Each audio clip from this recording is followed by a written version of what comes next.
अब रमेशलाई पनि नुहाइदिउँ आमा। म त आफै नुहाइहाल्छु नि। आमाले नुहाइदिएको जस्तो हुन्छ र? खुर्कन नौ। कस्तो कुरा गर्नुहुन्छ? कहाँ आमाले नुहाइदिइराख्नुहुन्छ भनेको? तपाईँ पनि के भन्नुहुन्छ? हेर रिसाको के भन्छौ भनेर जिस्काइदिएको मात्र हो। म त साँच्ची भन्नुभयो होला भन्न ठानेको नि। छुच्चे, उसलाई मन नपर्ने कुरा गर्यो भने रिसाउँदो पो रहेछ। रिसाको होइन के? रिसाकै हो कि होइन भन्नु त आमा? मेरो छोरा तिमीसँग कहिले पनि रिसाउँदैन नानी। पाउनुभयो? लुलु थाहा पाएँ। साँच्ची आज सीताकोमा जाने भनेको होइन? हो नि। कतिखेर जाने त? अहिले एकछिन पछि जाउँला नि हुन्न? बेलैमा गएको राम्रो बाबु। बिचारीसित अनुलाई देखेर कति खुसी हुन्छन् होला। अनि मलाई त्यो घनश्यामबा जेल गयो कि गएन त्यो पनि थाहा पाउनु छ।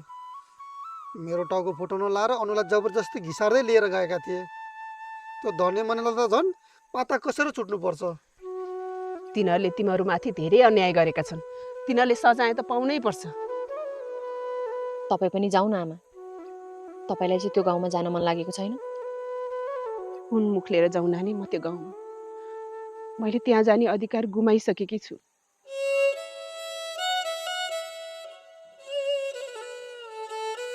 त्यहाँको धरतीमा पाइला टेक्ने हिम्मतसम्म पनि छैन मेरो। तपाईँको छोरा जन्मिएर हुर्किएको ठाउँ हो त्यो। तपाईँको छोराले टुहुरो भएर बाँचेको ठाउँ हो त्यो। त्यसैले तपाईँ जानुपर्छ। तपाईँ त्यहाँ गएर मेरो छोरा टुहुरो होइन, यसकी आमा अझै पनि जिउँदै छिन् भनेर भन्नुपर्छ।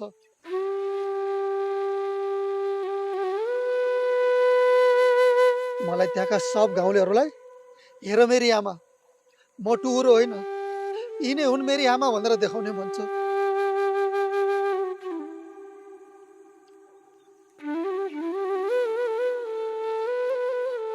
तर अहिले होइन, समय आएपछि म आफै मेरी आमालाई इज्जतको साथमा त्यो गाउँ लिएर जानेछु। किनकि म त्यो गाउँ छोड्न सक्दिनँ। मलाई मेरी आमालाई त्यहाँ एउटा सानो घर बनाएर राख्ने मन छ र म मेरो इच्छा जसरी भए पनि पुरा गरेरै छाड्छु।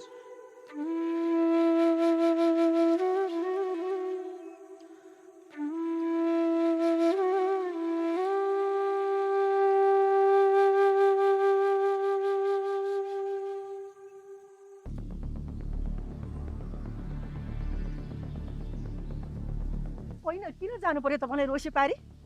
आफ्नै छोरी भए पनि हो है भन्नु। बहिनीको छोरीमाथि कति हैकम दबाउन खोज्नुहुन्छ?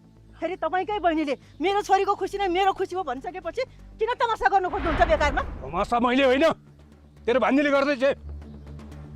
तिनीहरू सब पढे लेखेका अनपढ हुन्।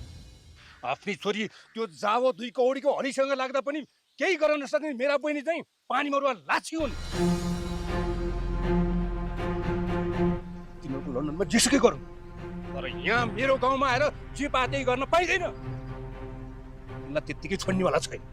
तिनले मेरो इज्जतमाथि धावा बोलेकी छन्। उनलाई जहाँबाट जसरी पनि घिसारा ल्याउन सकिन भने मेरो नाम पनि घनश्याम होइन। तपाईँलाई कानुनको डर लाग्दैन? त्यस्ता जावा कानुनले मेरो केही लसारबाट लाउन सक्दैन। अब त हेरिराख, म त्यो रमेश र सीतालाई अपहरणको केस लगाएर जिन्दगीभरि जेलमा सडाइदिन्छु।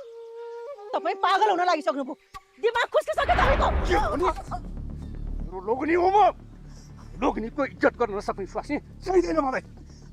अब एक शब्द बढी बोलिस् भनेदेखि सधैँको लागि बुढेसकालमा यो घरबाट निस्किनु पर्न। चुपचाप गएर घर बस। मेरो पछि लाग्ने होइन।